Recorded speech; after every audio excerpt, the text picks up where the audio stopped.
Just a quick note before this free video. If you click like and subscribe, I'd be very thankful. Dakota Kai is gone. Yeah, I think that when I first saw that name, my first thought is, okay, this is the one that AEW should try to take. I know the last time that she got cut, I believe that she was talking to AEW, and I know she was talking to Stardom.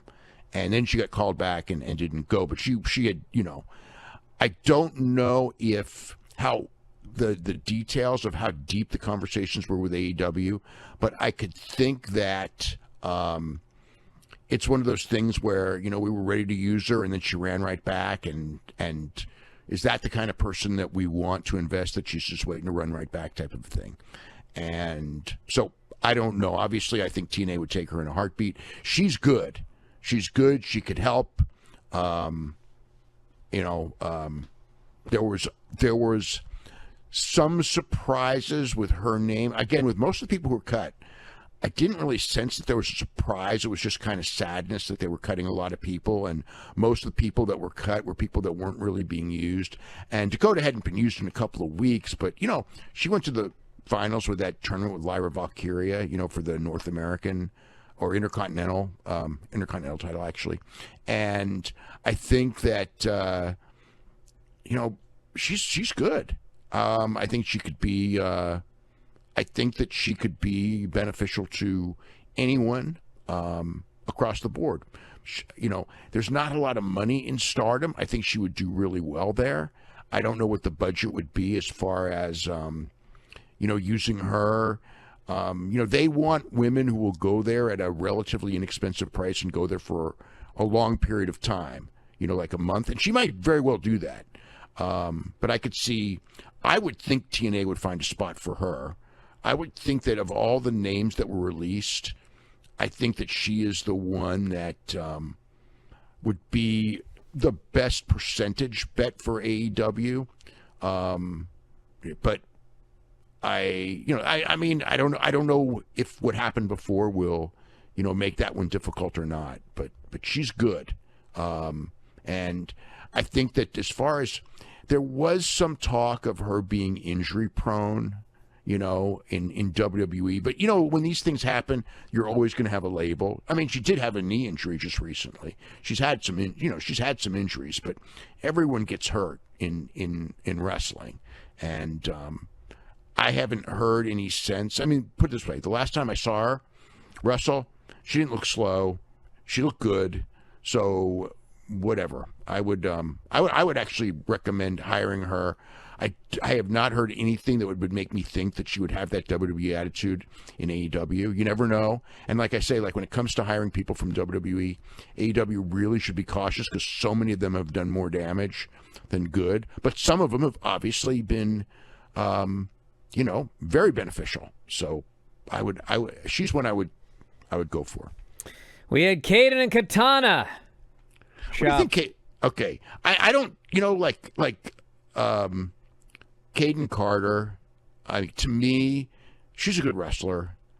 I don't see her as a game changer. Unless AEW's looking at adding, a lot of women for a reason, I just don't see her, just with the number of cuts and everything, I don't see her, anything with her there. She was not, blow away in anything. She was fine.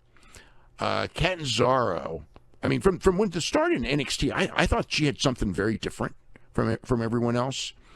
And I don't know where her head would be at right now. She's very small. I never expected her to do well on the main roster, and they really didn't give, the tag team much of a chance on the main roster. Well, all of the women are small. I don't know if her size is going to keep her from being really small on the main roster. She's really small for I think the issue with Katana is she had a background in what was the game show? She was a gymnast who did really well in America's Next in American Ninja Warrior. American Ninja Warrior. So she had that background, and for a while there, they had the deal where her ring entrance was climbing the post, which was very unique.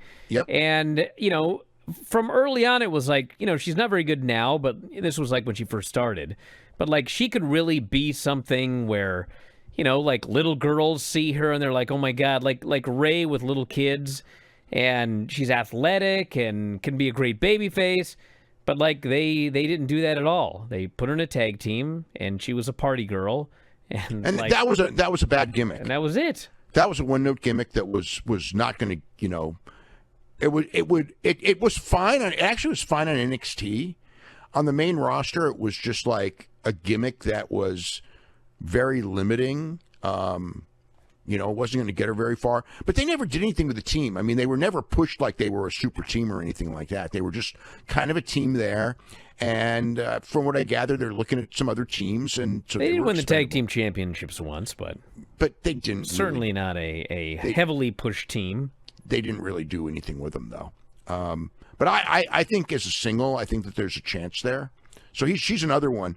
I mean, again, because she's unique. Are you one of those youngsters today who listens to Spotify? I don't even know what it is. But I do know this. All of our podcasts are available at Spotify. You can head up right now and sign up. The easiest way to do so, f4wonline.com/Spotify. And for just $9.99 per month, you can listen to 84 podcasts on any given month. 84! 2 to 3 podcasts every single day, covering pro wrestling and mixed martial arts. And if you think about $9.99 per month, that's just pennies per day. So check it out today on Spotify. That's f4wonline.com/Spotify. f4wonline.com/Spotify.